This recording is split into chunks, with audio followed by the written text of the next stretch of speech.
Assalamualaikum warahmatullahi wabarakatuh. Halo semuanya, perkenalkan saya Andre Pranaseva dengan NIM 21143010. Saya dari program studi Sarjana Terapan Keperawatan Tanjung Karang tingkat 1 reguler 1. Di sini saya akan menjelaskan tentang apa itu struktur sel dan apa itu jaringan. Sebelum kita masuk ke pembahasan tentang struktur sel dan jaringan, di sini saya akan memberitahu ilmu yang mempelajari tentang struktur sel dan jaringan, yaitu anatomi fisiologi manusia. Anatomi berasal dari bahasa Latin, yaitu ana yang artinya bagian dan tomi yang artinya irisan atau potongan. Jadi, anatomi adalah ilmu yang mempelajari tentang bentuk dan susunan tubuh, baik secara keseluruhan maupun bagian-bagiannya, serta hubungan alat tubuh yang satu dengan yang lain. Fisiologi juga berasal dari bahasa Latin, yaitu visi yang artinya alam atau cara kerja, dan logos yang artinya ilmu pengetahuan. Jadi, fisiologi adalah ilmu yang mempelajari faal atau pekerjaan dari tiap-tiap jaringan tubuh atau bagian dari alat-alat tubuh tersebut. Secara keseluruhan, anatomi fisiologi adalah ilmu yang mempelajari tentang susunan atau potongan tubuh dan bagaimana tubuh tersebut bekerja. Kemudian apa sih sel itu? Sel juga berasal dari bahasa Latin loh, yaitu cella yang artinya ruangan kecil. Jadi, sel merupakan unit fungsional terkecil dari tubuh manusia yang berperan sebagai penyusun berbagai jaringan dan organ pada manusia. Sel juga memiliki beberapa fungsi, yaitu 1. Mengangkut nutrisi, hormon, dan oksigen. 2. Membangun dan membentuk jaringan. 3. Menjalankan proses metabolisme. 4. Melakukan proses pembuangan atau ekskresi. 5. Melaksanakan pertahanan tubuh. Oke, kita masuk ke bagian struktur sel yang pertama, yaitu membran sel. Membran sel, atau disebut juga membran plasma, merupakan bagian sel terluar yang membatasi bagian dalam atau isi sel dengan lingkungan sekitarnya. Struktur membran sel tersusun dari senyawa-senyawa yang mengandung lemak atau lipid, protein, dan juga karbohidrat. Karena memiliki senyawa-senyawa tersebut, maka tidak semua zat dapat bebas masuk ke dalam sel. Hanya zat-zat tertentu saja yang dibolehkan masuk ke dalam sel. Sehingga membran sel disebut bersifat semi-permeabel atau selektif permeabel. Di dalam membran sel, terjadi proses perpindahan zat yang diatur dalam dua mekanisme, yaitu mekanisme transport pasif dan mekanisme transport aktif. Transport pasif merupakan transport ion, molekul, dan senyawa yang tidak memerlukan energi untuk melewati membran plasma. Transport pasif mencakup difusi dan osmosis. Proses transport pasif terjadi karena adanya perbedaan konsentrasi antara zat yang terdapat di luar sel dengan zat yang ada di dalam sel, di mana terjadi perpindahan suatu zat dalam pelarut dari bagian yang berkonsentrasi tinggi ke bagian yang berkonsentrasi rendah. Berbeda dengan transport pasif, transport aktif adalah transport pada membran sel yang memerlukan energi untuk keluar masuknya ion atau molekul zat, baik dari dalam sel maupun keluar sel, atau perpindahan zat dari luar sel masuk ke dalam sel melalui membran sel. Disebut transport aktif karena pada perpindahan zat, sel tampak aktif ketika mengeluarkan zat dari dalam sel atau sebaliknya. Contoh transport aktif yang pertama adalah pompa natrium kalium. Proses ini terjadi bila konsentrasi ion kalium di dalam sel lebih tinggi dibandingkan sekelilingnya, sedangkan konsentrasi ion natriumnya jauh lebih rendah. Oleh karena itu, membran plasma akan memompakan 3 ion natrium keluar sel dan 2 ion kalium ke dalam sel sehingga diperoleh keseimbangan. Selanjutnya adalah endositosis. Endositosis merupakan transport makromolekul dan materi yang sangat kecil dari luar sel ke dalam sel melalui cara membentuk vesikola baru dari membran plasma. Endositosis terbagi menjadi dua, yaitu pinositosis dan fagositosis. Pinositosis adalah proses di mana partikel-partikel kecil dicerna secara terus-menerus, yang dalam banyak kasus dalam bentuk larut. Di sini, sel melahap sejumlah kecil bahan dengan pembentukan vesikel membran yang dilepaskan ke dalam sitoplasma. Proses spinositosis pada dasarnya dianggap sebagai tindakan seluler minum, karena sebagian besar bahan yang masuk ke dalam sel adalah cairan. Kemudian ada fagositosis atau pemakanan seluler. Fagositosis merupakan proses yang mana sel menelan partikel menggunakan kaki semu atau pseudopod yang membalut di sekeliling partikel tersebut, serta membungkusnya di dalam kantong berlapis membran yang tidak terlalu besar untuk bisa digolongkan sebagai vakuola. Kemudian, partikel tersebut dicerna setelah vakuola bergabung dengan lisosom yang di dalamnya terkandung enzim hidrolitik. Selain endositosis, juga ada eksositosis. Eksositosis merupakan mekanisme transport molekul yang besar, seperti polisakarida dan protein, melalui membran plasma dari dalam keluar sel, dengan menggabungkan vesikola berisi molekul tersebut dan membran plasma. Vesikola transport yang telah lepas dari aparatus Golgi kemudian dipindahkan oleh sitoskeleton ke membran plasma. Setelah membran vesikola dan membran plasma bertemu, kemudian molekul lipid membran menyusun kembali dirinya sendiri, sehingga kedua membran bergabung, lalu kandungan vesikolanya tumpah keluar sel. Kita masuk ke bagian struktur sel selanjutnya, yaitu sitoplasma. Sitoplasma adalah bagian dari sel yang berbentuk cairan dan berada di luar nukleus. Sebagian besar cairan pada sitoplasma adalah air, sedangkan sisanya adalah protein, lipid, polisakarida, dan asam nukleat. Sebagai bagian sel yang berbentuk cairan, sitoplasma memainkan peran sebagai berikut: membantu memindahkan senyawa-senyawa di dalam sel, melarutkan sisa metabolisme sel, menjadi area berkegiatan di dalam sel melalui proses yang disebut streaming sitoplasma. Di dalam sitoplasma terdapat organel-organel sel, antara lain mitokondria, aparatus Golgi, lisosom, dan lain-lain. Kita masuk ke organel sel yang pertama, yaitu mitokondria. Bagian sitoplasma ini bisa dibilang sebagai pabrik energi sel, karena ia bertugas mengubah lemak menjadi karbohidrat, sehingga timbul energi dalam bentuk ATP, atau adenosin trifosfat.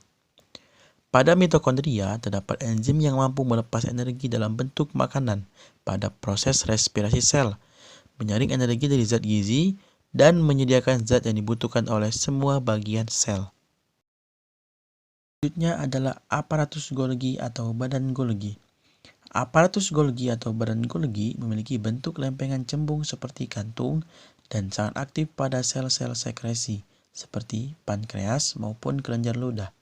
Organel ini bertugas membawa zat-zat yang dihasilkan oleh retikulum endoplasma yang biasanya berbentuk protein menuju membran sel. Kemudian ada lisosom. Bentuk lisosom seperti kantong oval atau bulat serta dilapisi oleh membran. Lisosom mengandung enzim yang dapat mencerna fosfolipid, lipid, dan protein, serta berfungsi sebagai pengurai organel sel yang telah rusak. Selanjutnya adalah retikulum endoplasma. Jika dilihat dengan mikroskop, bagian dari sitoplasma ini berbentuk seperti membran yang berkelok-kelok dengan tujuan menghasilkan energi bagi sel. Retikulum endoplasma terdiri atas dua jenis, yaitu retikulum endoplasma kasar yang permukaannya dilapisi ribosom dan retikulum endoplasma halus yang tidak dilapisi ribosom.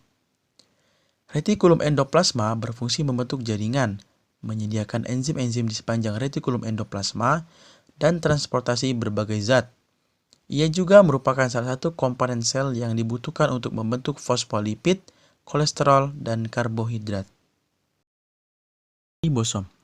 Organel ini berbentuk butiran yang tersusun atas ribonukleik asid atau RNA dan protein serta memiliki fungsi sebagai sintesis protein.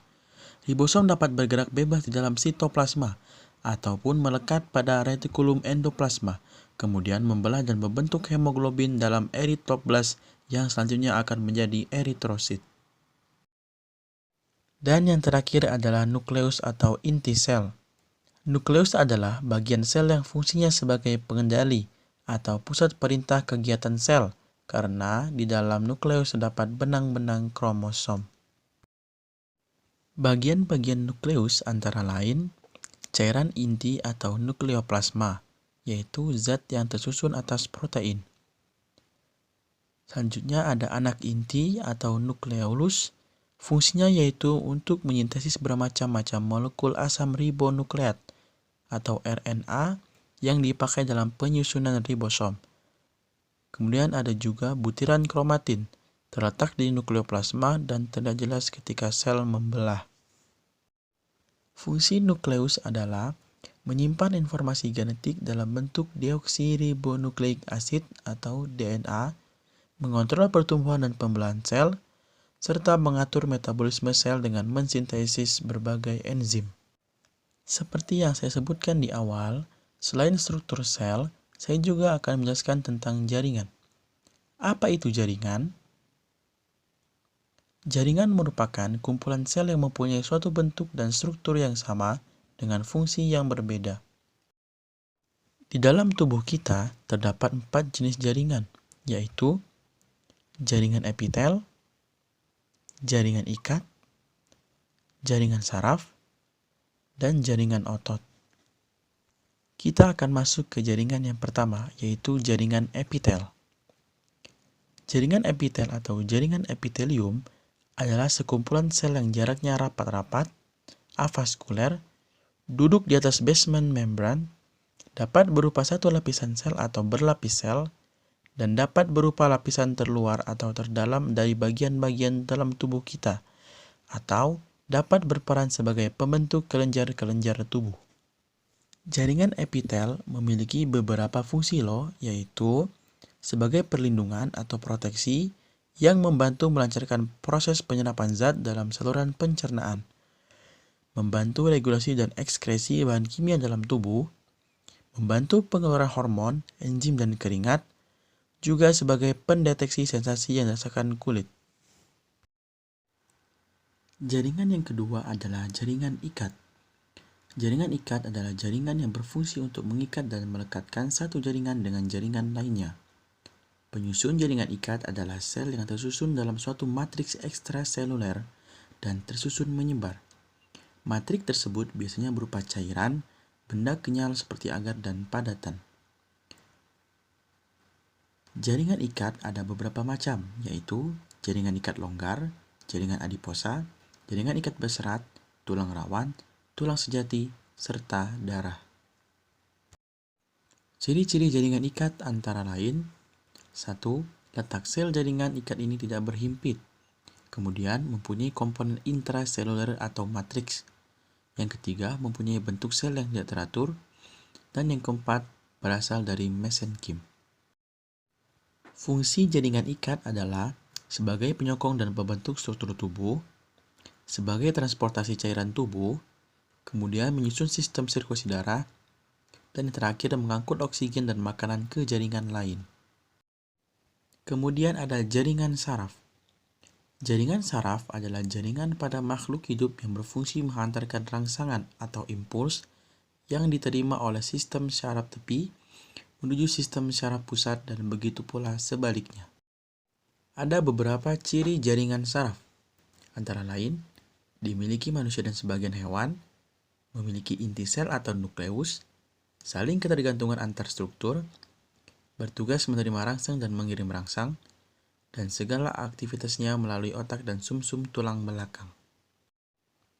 Jaringan saraf juga memiliki beberapa fungsi, yaitu untuk mengantarkan impuls atau rangsangan, memberikan suatu respon, mengolah rangsangan, dan memberikan suatu tanggapan.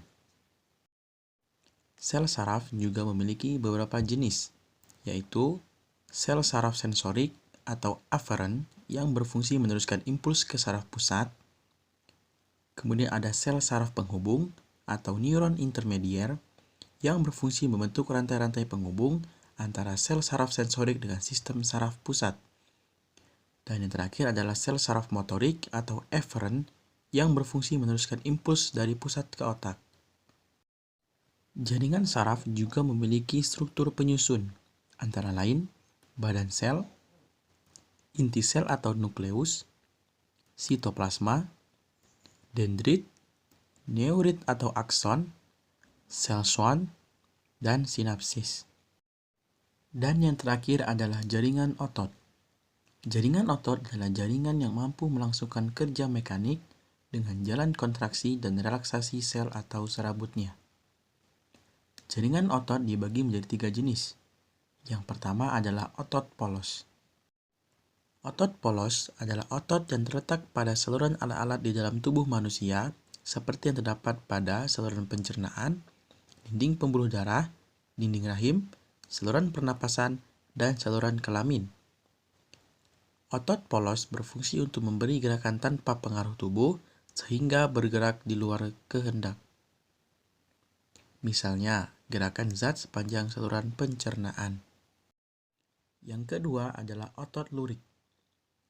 Otot lurik merupakan otot-otot yang melekat pada rangka. Jaringan ini tersusun atas sel-sel otot yang disebut fibril.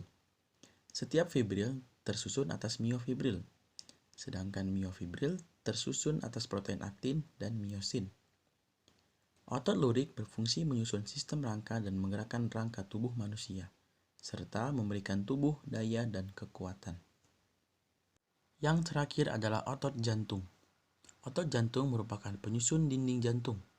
Otot jantung sendiri merupakan gabungan dari otot lurik dan otot polos yang berbentuk silindris dan memiliki garis terang serta gelap. Otot jantung memiliki fungsi untuk memompa darah baik menuju jantung maupun sebaliknya, sehingga terjadi sirkulasi darah. Gimana? Sudah tahu kan apa itu struktur sel dan jaringan? Saya harap teman-teman dapat memahami apa yang saya jelaskan di video tadi.